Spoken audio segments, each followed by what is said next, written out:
ఓం సాయిరామ్. సాయి భక్తులందరికీ నమస్కారం అండి. అందరూ ఎలా ఉన్నారు ఫ్రెండ్స్?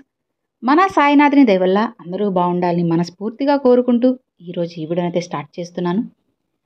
ఇక ఈరోజు వీడియోలో బాబాగారు ఎప్పటిలానే మనందరి కోసం, సాయి భక్తులందరి కోసం ఒక చక్కటి సందేశాన్ని తీసుకొచ్చారు. ఇక ఏమాత్రం ఆలస్యం చేయకుండా బాబాగారు మన కోసం ఎలాంటి సందేశాన్ని అందించబోతున్నారో స్వయంగా మన సాయి తండ్రి మాటల్లోనే విందామా?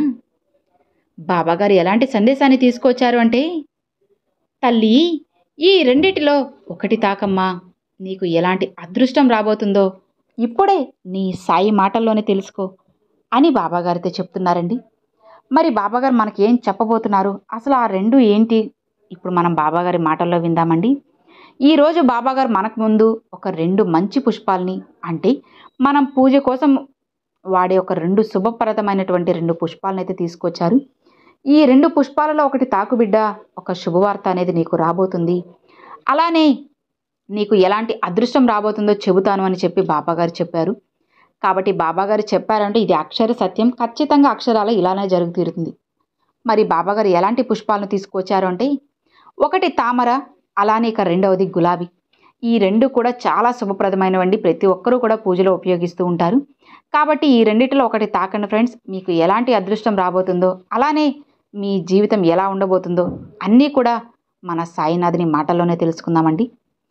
అయితే బాబాగారిని కళ్ళు మూసుకొని ఒక్కసారి బాబాగారిని మనసులో తలుచుకొని గులాబీని కానీ అలానే తామర పువ్వుని కానీ ఈ రెండిటిలో ఒక పుష్పాన్ని అయితే ఎంచుకోండి ఫ్రెండ్స్.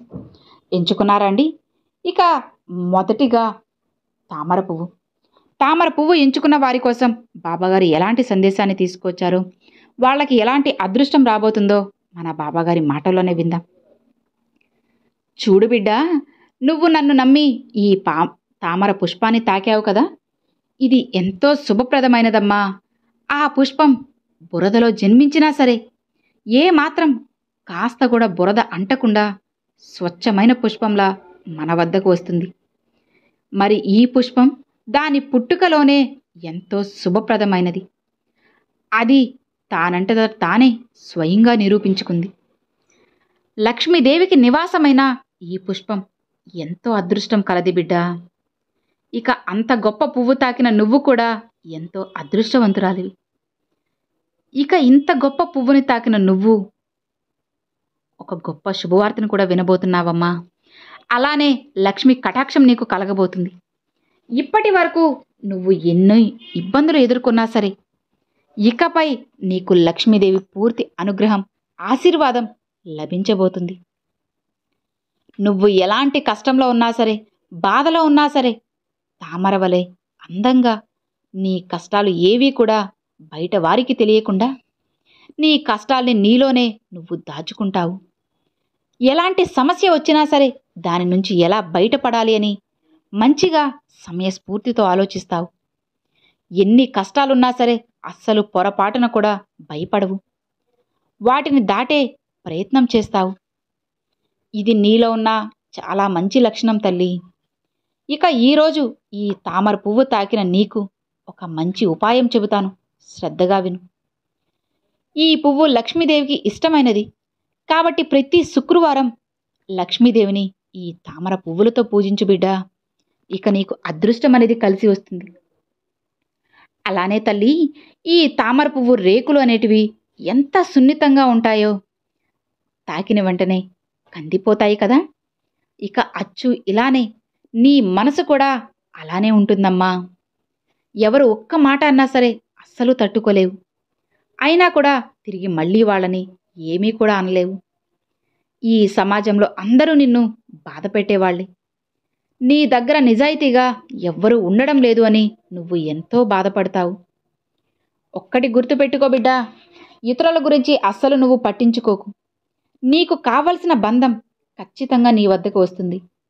నీకు రాసి పెట్టిన బంధం నీతోనే ఉంటుందమ్మా. కాబట్టి అలాంటి వారిని వాళ్ళతో నువ్వు సంతోషంగా ఉండు. ఎవరూ నీకు లేరు అని బాధపడుకు తల్లి. ఇలా చూడు, తామర పువ్వు ఎప్పుడూ కూడా ఒంటరిగా ఎలా అయితే నిలబడుతుందో అలానే నువ్వు కూడా ఒంటరిగా గెలుస్తావు. ఎవరి సపోర్ట్ కూడా నీకు అస్సలు అవసరం లేదమ్మా. ఒకరి కింద బ్రతకాల్సిన అవసరం నీకు అస్సలు లేదు తల్లి. నిన్ను అర్థం చేసుకున్న వారే నీ వద్దకు వస్తారు. ధైర్యంగా ఉండు. రాని వారి కోసం నువ్వు అస్సలు పాకులాడాల్సిన పని లేదు. నువ్వు ఎదుర్కొన్న సమస్యలన్నిటికీ కూడా ఒక మంచి ముగింపు వచ్చేసింది. లక్ష్మి కటాక్షం నీకు కలగబోతుంది బిడ్డా. కాబట్టి నేను చెప్పిన ఉపాయాన్ని నువ్వు జాగ్రత్తగా పాటించు. నీకు అంతా కూడా శుభమే జరుగుతుంది తల్లి. ఇంట్లో సిరి సంపదలు కలుగుతాయి. డబ్బుకి ఎలాంటి లోటు కూడా ఉండదు. ఇక నువ్వు నీ కుటుంబం అంతా కూడా ఆనందంగా సంతోషంగా ఉండగలరు తల్లి. నీ బాబా చెప్పింది చెప్పినట్లు చేస్తావు కదా. నీ సాయి మాటలు అర్థమవుతున్నాయి కదా. నీకు అదృష్టం రావాలి అంటే, అదృష్టం పట్టాలి అంటే ఏం చేయాలో చెప్పానా? ఇక నువ్వు వాటిని జాగ్రత్తగా అనుసరించమ్మా. నీ జీవితం సంతోషంగా ఉంటుంది అని తామర పువ్వు తాకిన వారికైతే బాబాగారు ఈరోజు ఈ విధంగా అయితే చక్కగా సందేశాన్ని అయితే తీసుకొచ్చారండి. ఇక మరి రెండవది గులాబీ పువ్వు. తల్లి, ఈరోజు నువ్వు నన్ను నమ్మి నా మీద ఎంతో నమ్మకంతో నీ బాబా చెప్పారు అని నువ్వు ఈ గులాబీ పువ్వుని తాకావు కదా. ఈ అందమైన గులాబీని తాకిన నువ్వు అందమైన మనసు కలదానివమ్మా. ఇతరులకి ఎలాంటి కష్టము కూడా రాకూడదు అని చెప్పి అనుక్షణం అనుకుంటూ ఉంటావు. అసలు నా వల్ల పొరపాటును కూడా ఎవ్వరికీ హాని తగలకూడదు, ఎలాంటి మాట కూడా నేను వాళ్ళని అనకూడదు అని అనుకునే మంచి మనసు నీది. ఇక నీ జీవితం కూడా ఈ గులాబీ పువ్వు వలె ఎంతో అందంగా ఉండబోతుంది. నీ కుటుంబంలో ఉన్నవారంతా ఆనందంగా ఉండాలి అని వాళ్ళకి కావలసినవన్నీ కూడా చేస్తూ ఉంటావు. నిన్ను నువ్వు నిర్లక్ష్యం చేసుకొని మరి వాళ్ళకి ఏం కావాలో అన్నీ చక్కబెడతావు. నీ అభిమానాన్ని మొత్తం సమపాలనలో అందరికీ పంచుతావు. ఈ గులాబీ ఎలా అయితే మంచిగా గుత్తులు గుత్తులుగా పువ్వులు పూస్తుందో అలానే నీతో పాటు ఎప్పుడూ కూడా జనబలగం, కుటుంబ బలగం ఉంటారమ్మా. ఈ పుష్పాన్ని తాకిన నీకు ఎలాంటి అలుపు లేకుండా నువ్వు శ్రమిస్తూనే ఉన్నావు కదా. కష్టపడి పనిచేస్తావు. కాబట్టి ఈ పువ్వు తాకిన నీకు ఒక్కటి చెబుతాను విను బిడ్డా. ఈ గులాబీ పువ్వుని అందరూ కావాలనుకుంటారు. అలానే నీతో ఉన్న వారందరూ ఆనందంగా ఉంటారు. అందరూ నిన్నే కావాలనుకుంటారు. ఇక నువ్వు నీ వాళ్ళ కోసం పడే కష్టం, బాధలు అన్నీ కూడా గుర్తించి అందరూ నిన్ను మెచ్చుకుంటారమ్మా. ఎలాంటి సమస్య అయినా సరే నిన్ను చుట్టుముట్టినా నీ కుటుంబ సభ్యుల అండ నీకు ఎప్పుడూ ఉంటుంది.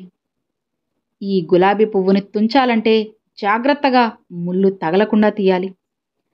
అలానే నిన్ను ఎవరైనా తాకాలంటే ముందు నీ వాళ్ళందరినీ దాటాలి. అది ఎవ్వరి తరం కాదు. కాబట్టి నీ బంధాల్ని పొరపాటున కూడా ఎవరో ఏదో చెప్పారు అని చెప్పి నువ్వు దూరం చేసుకోకు. పొరపాటున కూడా వాళ్ళ మనసు నొప్పించేలా మాట్లాడకమ్మా. సమస్యలు అనేటివి వస్తుంటాయి, పోతుంటాయి. అలాంటి వాటికి నువ్వు అస్సలు భయపడాల్సిన అవసరం లేదు. ధైర్యంగా వాటిని దాటేసి. ఇక ఈ పుష్పాన్ని తాకిన నీకు ఒక మంచి సలహా ఇస్తాను విను. ఈ అందమైన గులాబీలతో నన్ను పూజించు. నీ జీవితం అంతా కూడా సిరి సంపదలతో ఉండేలా నేను చేస్తాను బిడ్డా. నీ జీవితాన్ని అందంగా మారుస్తాను. అలా చేసే బాధ్యత నాది. నీ సాయి ఎప్పుడు నీతోనే ఉంటారు కదా. నమ్మకంతో ఉండు. నీ పూర్తి నమ్మకాన్ని నిలబెట్టే బాధ్యత నీ సాయి తండ్రిగా నాది. ఇక ఏమాత్రం ఎలాంటి ఆలోచనలు పెట్టుకోవద్దమ్మా. ధైర్యంగా సంతోషంగా ఉండు. ముందుకు వెళ్ళు. ఇక ఈ గులాబీ వలె నీ జీవితం కూడా అందంగా ఉండబోతుంది. ఇక సంతోషంగా ఉండు అని బాబాగారు గులాబీ పువ్వు తాకిన వారికైతే చెప్పారండి. సో విన్నారు కదండి, తామర పువ్వు తాకిన వారికి అలానే గులాబీ పువ్వు తాకిన వారికి బాబాగారు ఎలాంటి సందేశాలను ఇచ్చారు. అలానే ఈ సందేశాలతో పాటు బాబాగారు ఒక 2 ఉపాయాలను కూడా మనకి ఈ పువ్వులు తాకిన వాళ్ళకి అందించారు. తామర పువ్వు తాకిన వారికి ప్రతి శుక్రవారం లక్ష్మీదేవిని తామర పువ్వులతో పూజిస్తే అష్టైశ్వర్యాలు కలుగుతాయని చెప్పి బాబాగారు తెలియజేశారు. అలానే గులాబీ పువ్వు తాకిన వారికి ప్రతి గురువారం రోజున బాబాగారిని మనం పూజిస్తూ ఉంటాం కదా. ఆ సమయంలో బాబాగారిని గులాబీ పువ్వులతో పూజించినట్లయితే నీ జీవితం కూడా అంతే అందంగా సిరి సంపదలతో ఉండేలా ఆశీర్వదిస్తాను అని చెప్పి బాబాగారు మనకి ఈరోజు ఈ చక్కటి సందేశం ద్వారా మన జీవితాల్ని నిలబెట్టే కొన్ని మంచి మాటలు, అలానే కొన్ని ఉపాయాలు, కొన్ని సలహాలు కూడా తెలియజేశారు. కాబట్టి బాబాగారు మన కోసం తీసుకొచ్చిన ఈ సలహాలను అలానే ఈ సందేశాన్ని ఏమాత్రం కూడా నిర్లక్ష్యం చేయకుండా, ఏమాత్రం కూడా అలక్ష్యం చేయకుండా జాగ్రత్తగా విని వాటిని మీరు అమలు చేసినట్లయితే డెఫినెట్గా బాబాగారు చెప్పినట్లుగా మీ లైఫ్ అనేది ఖచ్చితంగా మారుతుంది. అది కూడా సంతోషంగా, ఆనందంగా అన్నమాట. సో ఇక మరి చూసారు కదండి, ఈరోజు బాబాగారు పంపించిన ఈ మంచి సందేశం మీ అందరికి నచ్చింది అని అనుకుంటున్నాను. నచ్చితే ఒక చిన్న లైక్ చేయండి, మరికొంతమంది సాయి భక్తులకు షేర్ చేయండి. ఫస్ట్ టైం మన ఛానల్ చూసేవాళ్ళు సబ్స్క్రైబ్ చేసి సపోర్ట్ చేయండి ఫ్రెండ్స్. మరొక మంచి వీడియోతో బాబాగారి సందేశంతో మీ ముందుకైతే వస్తానండి. అంతవరకు సెలవు friends. Thanks for watching. Om Sairam.